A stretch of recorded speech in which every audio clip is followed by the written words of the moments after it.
As they walked a little further, they saw a signboard saying "Welcome to Gogoro village." Damari and Mabaro quickly ran inside and talked with some of the elders of the village, telling them their story. They watched both of them skeptically and also told them the story of a mermaid they had slain years ago. The elders accepted them and gave both of them a room to pass the night. On the morning of the next day, Mabaro and Damari decided to continue on their journey, but first, they would have to take their baths since they could still smell the fish on their body. They asked around for water and the villagers directed them to the river where Damari was born unknown to her. They both went there with their pots, and as soon as Damari's hand touched the water, she transformed into a golden mermaid. Mabaro, watching her, screamed, and soon everyone in the river started screaming "Mermaid, oh mermaid, oh!" The village men were alerted, and Damari was still in shock looking at her scales. Mabaro kept staring at her in unbelief. When the village men arrived with their arrows, they shot at Damari, and Mabaro ran to stop them, but the arrow hit her in her arm. Damari shouted loudly, watching Mabaro fall to the floor. Damari was crawling to Mabaro when the village men of Gogoro carried her and Mabaro to the center of the village.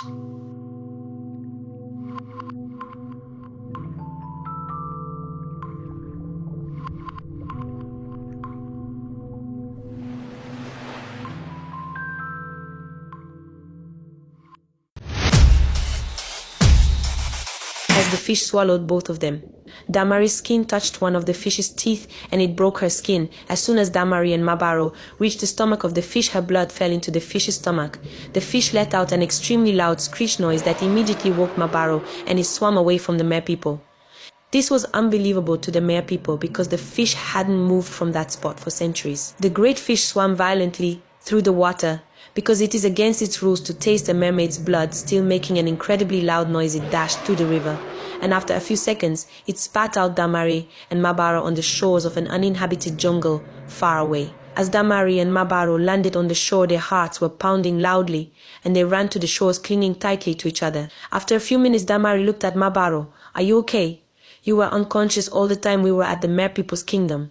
Mabaro looked at her in panic, still trying to catch her breath. "Mermaid's kingdom? What do you mean mermaids? Did we just come out from a very giant catfish?" she asked, and Damari nodded. "We have to leave this jungle and find a village to stay before night falls," Damari said, and they both went into the jungle. They walked for hours, each one clinging to the other in fear. They sang songs until they finally arrived on a walk path. As they walked a little further, they saw a signboard saying "Welcome to Gogoro village." Damari and dancing. As the mer people saw the strange girl swimming towards them, following their warriors, they quickly swam towards her and grabbed her. They brought her to the front of the festival, and a very large mer with two tails swam boldly towards her. "Who are you? And how come you could get into our kingdom?" It was then that Damari discovered she had been breathing underwater. "I don't know, I just followed the kidnapper merman," she replied, and this shocked the mer people more. "She can speak underwater. Impossible," they muttered to themselves. The two-tailed merman then swam towards her. "You're an abomination, and we don't like abominations." He turned to the mer people and shouted, "The gods have blessed us with 2 sacrifices today. It wouldn't be one girl like we are used to." And all the mer people shouted happily.